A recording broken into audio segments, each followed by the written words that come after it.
Socialism only works in two places. Heaven where they don't need it, and hell where they already have it.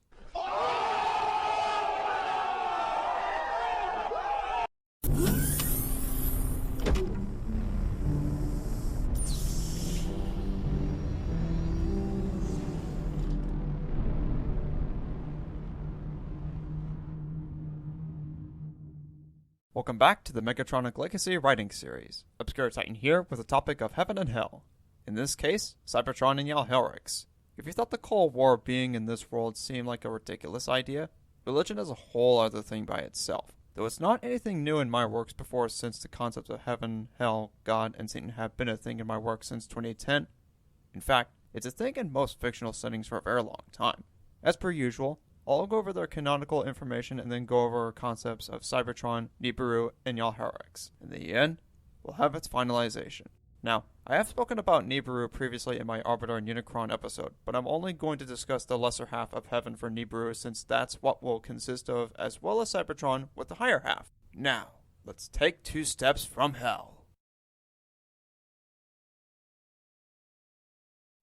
The homeworld of the Transformers, and the very body of Primus himself, full of giant towers, vast metallic plains, and bottomless neon-lit chasms which glow from it. Throughout various Transformers continuities, the Autobots and Decepticons have fought a civil war to win their homeland. It's said to have originated after Primus defeated Unicron by hurling each other into their respective lifeless asteroids. While the latter would go to make his own planet mode to consume worlds, the former creates a life of Transformers on his new home, Cybertron.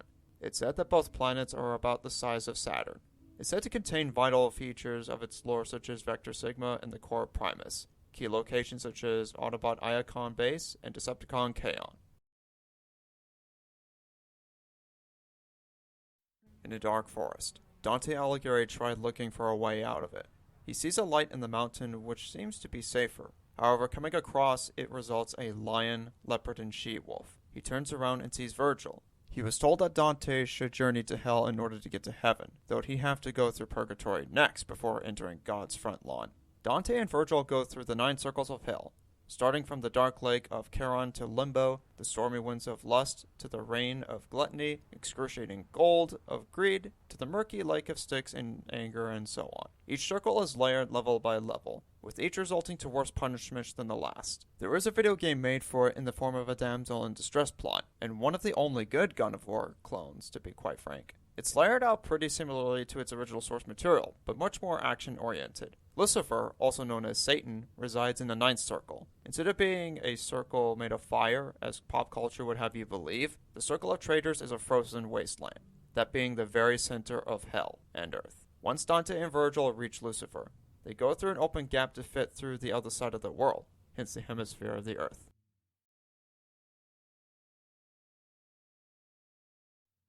To make the summary of Purgatory short, Dante and Virgil journey to a place in between heaven and hell, hence its namesake. While hell and heaven are eternal realms, Purgatory is not. It's a process of cleansing one's sins in hopes of receiving a passage to heaven. Once Dante went through the 7 planes of Purgatory, he meets Beatrice and begin their journey in heaven. It contains the 9 spheres of heaven, those being the Moon, Mercury, Venus, the Sun, Mars, Jupiter, Saturn, fixed stars, and the prime and mobile. I'm sure you're curious as to why Uranus, Neptune, and Pluto are not included, but that's because they weren't discovered at the time of its writing. The lesser spheres being of the inconstant, the ambitious, the lovers, and the wise. The upper half being the warriors of faith, just rulers, the contemplatives, faith, hope, and love, and the angels. Beyond the prime and mobile is where God resides, aka the Empyrean.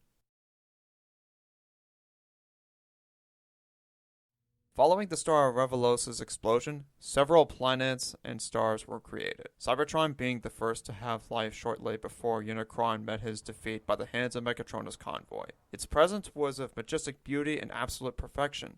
There are Cybertronian angels, all of which are robots. The cities and chasms are full of light energon, the blood of Primus himself. He keeps it pure and empowered with healing. Primus, being the light god, gave roles to his Cybertronian angels to care for the realm. Much like their biblical counterparts, the angels had free will. Much like their Transformer counterparts, there used to be Decepticons who were Autobots as well, who would go down to be the fallen angels of this continuity. There are 8 rings floating about in the universe. Once Unicron and Primus are settled in their homeworlds, they collect the rings to be their extension of the Heavenly Court. First 4 of which are used by Unicron, the ones resembling the first half of the 9 heavenly spheres, and the other half for Primus.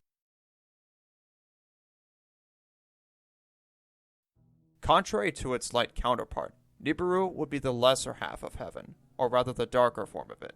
It has giant crystal shards poking out, chipped bits of the giant planetary rings surrounding the planet, and a set of horns on one location, resembling Unicron's signature horns and pincers presented in his G1 counterpart. Unlike us and Earth, the Sangheili already ended up residing on Nibiru, in their afterlife when they die. Unicron prevented the elites from committing the original sins as Adam and Eve did, which cemented their place in the universe as a singular sinless beings in Unicron's design.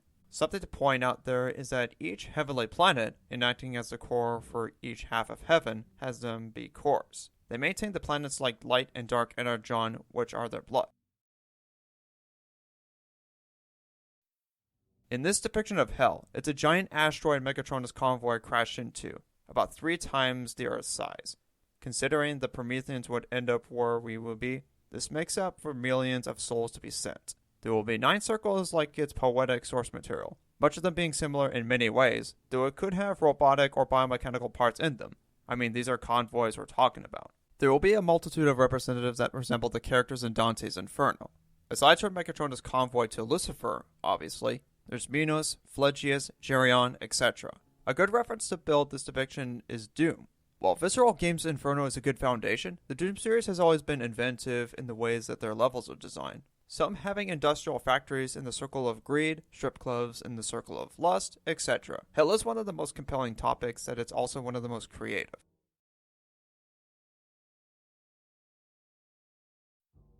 In this final arc, that being President Conqueror's arc, Spyro's crew get an idea of what the celestial entities intend on doing. Unicron plans on extracting all forms of energon for the universal reset, to the point where he could destroy planets and sentient life. I made a video discussing his part in the celestial calamity. We'll go over the parts regarding Primus and Megatron's convoy. The one thing to note is that the heroes do witness the rings that hold the elites guarding them. Following Unicron's defeat, Spyro and his crew make their next move on Cybertron. In this next part of the Celestial Calamity, Autobot Ratchet and his convoys fear the Purple Dragon and his friends would pose a serious threat. They end up cutting ties with America, seeing that Conqueror is the president at this point. Ratchet takes it upon himself to get Cybertron's military defenses to prepare for Spyro's arrival, and then invade Earth, possibly for punishment. The team make their way through the rings and reach the planet. It's soon revealed that Ratchet intends on using the combined strength of the Halo rings, both Primus and Unicron, to destroy lives. This includes himself if he goes through with it. Fortunately, Spyro and his team defeat Ratchet and discover Primus himself. Despite how things have transpired, the forgiving creator himself forgives them and allows them to finish him off. This leaves us with Megatron's convoy. The fallen convoy himself would have been a tougher challenge had Spyro's team not enacted in taking down both Primus and Unicron. I want to mention that there was one bit I previously pointed out that Megatronus would take Sub-Zero's body and use his new form abilities to challenge the Purple Dragon. This means that Jahellrex would already have been decimated by Godzilla in 1984, and then the convoy would make his return 9 years after. But couldn't have he taken both light and dark energon? Possibly, and that would be his second time doing so. However, that could be costly for his life. His new form isn't nearly as powerful, nor is it as invincible, despite being a celestial being himself. However, it's possible he could overwhelm Spyro's team with his manipulation tactics, and can still utilize energon fusion in his favor. That being said, this would be harder for Megatronus now that Primus and Unicron would have been taken out first. Cybertron and Jahellrex, Heaven and Hell. Cybertron itself was founded as the central point of higher heaven, leaving Unicron's Nibiru as the lower half. The Autobot angels roamed the planet in the halo rings surrounding the heavenly planets. Jahellrex is a giant asteroid containing the sinful souls ranging from Earth's humans to Metrospheres' Prometheans. These kingdoms lasted for years as final destinations of the afterlife. Depending on the soul, one of them would end up in their final resting place. The concept of the afterlife is one of the most feared as well as intriguing, knowing what it's like to being in either realm, more so to having lore explored. Since I played Dante's Inferno, I've been exploring these concepts in my works, and this won't be any different. Just 2 more episodes to go. We'll look at Missilika next time. and possibly Sleepy Joe, since he's going to be in it. Come on, give me a break, man. Thanks for watching. Feel free to subscribe and like what you see, and I'll catch you all next time. Over and out.